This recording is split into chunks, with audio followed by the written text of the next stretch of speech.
everyone, today I've got your 50 Shades of Grey movie review. For once, a movie I've already read the book to, and it gets awkwardly sexy when Christian Grey and Anastasia Steele come on screen. Literally. So, as far as the story goes, this movie did try to stay true to the source material, and I was really hoping that it would, because it was such a big book that had lots of detail in it, and lots of things happening. And even though some would think that the book was better, I can't really complain, and I don't really feel like comparing the two right now, because it wouldn't feel right to me, even though a lot of people are sort of on the fence about seeing this movie in the first place, but I was all on board to seeing this movie.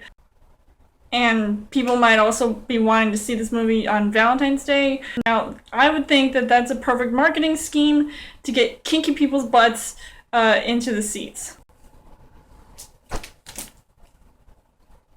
So, as far as the casting goes, you've got Anastasia Steele, who looks like she's dressed to meet The Devil Wears Prada, only this time it's hot Jamie Dornan in a sexy gray, excuse the pun, suit.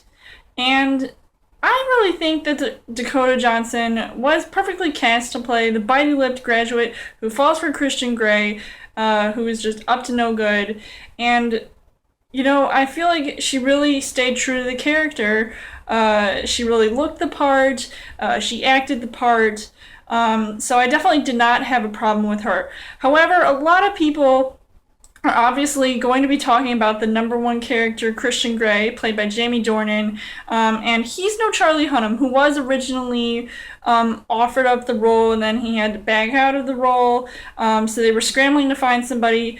And, I haven't heard much of Jamie Dornan, except for when I was watching Once Upon a Time, or even the Netflix show The Fall, in which, after I saw that show in particular, I definitely couldn't picture anybody else playing Christian Grey, because his role in The Fall really resonated.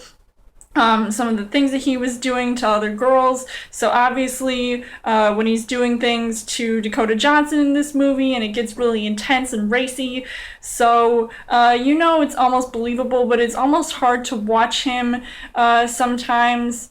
I think he did do a decent job. I feel like he's not given enough flack for his character, even though at times he felt really stiff. And he just wasn't as strong of a character as he was kind of portrayed in the book. So I would definitely hate to say that maybe he wasn't the best choice, but I think in some parts of his character he was. And I can always tell when I hear that Irish accent sort of slip out just a little bit.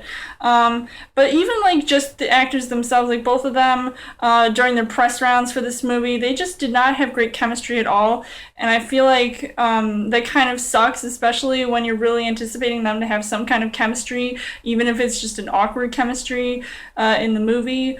There's, other really cool actors in this movie. Marcia Gay Harden plays his mom. You've got Max Martini, who plays Taylor, and everybody else just seemed to look and act the part of their characters, but I felt like as acting as a whole didn't really fit well with me. Yeah, did not. Now, there definitely were some things that I did like about this movie. I'd like to bite that lip.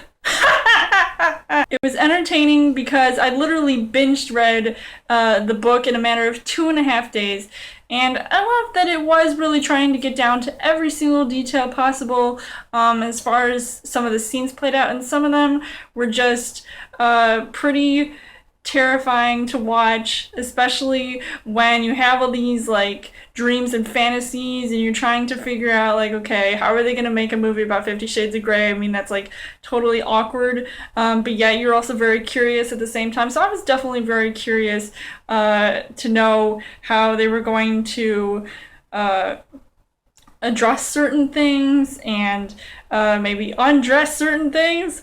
So I saw just most of the characters played decently, and especially during these really raunchy scenes when they're like cracking the whip and like showing all these like weird, like they're showing their like naked bits, lady bits, and I'm mad I did not see Jamie Dornan's bits. Besides that, I saw his nice ass, so I guess that does count. I wonder what I'm gonna have to do with this. Obviously, since this movie was very mixed and it had a lot of mixed reviews, there were some things I definitely disliked about this movie, unfortunately. And even those who have read the book know there are some less than great details about what Anastasia Steele has to get put through when she's with Christian Grey. And the movie screams domestic violence, but I have to agree that it was painful to watch, and there were some cringeworthy moments, and, you know, I was expecting to see it, but it obviously just was pretty intense and crazy to see that some things just were not that great. Obviously, I'm probably going to get a lot of hate for saying this, but it was like Twilight with porn. I'm just saying, that's 50 Shades of up. Some of the dialogue was either laughable or strange, so I don't know if that's because it was coming directly from the book, which was kind of strange in itself, or they just put in some stuff for them to say, and then they just sort of like said, okay, I'm just gonna say this crap and then get the scene over with, because it was just kind of awkward. I wonder what this is for. Yes, please. Overall, I would say this movie was entertaining, to say the least, but it did have some things that maybe should have just stayed in the book and locked away in the Red Room of Pain. I'm just saying, because it was just pretty intense, and hopefully, if this does make enough money, and I know some people might not like it, but if they do decide to make a sequel and continue on making movies for the other two 50 Shades books, then, you know, I will still see them because it would just be cool to see that. That sounds so awkward to say, but I'm going to say it anyway. I would kind of recommend checking this out. If you've read the book and you're curious to see how this movie played out, don't listen to what other people say. Go see this if you want to, because you may or may not be disappointed by it. And I would give this 3 hearts on the heart rate scale. So let me know in the comments what you guys thought of 50 Shades of Grey. And as always, you guys can subscribe to my channel. I've got more movie reviews, movie updates. Come back every week for a Chill Thursday video. You guys can also like me on Facebook and follow me on Twitter. And I'll see you guys later.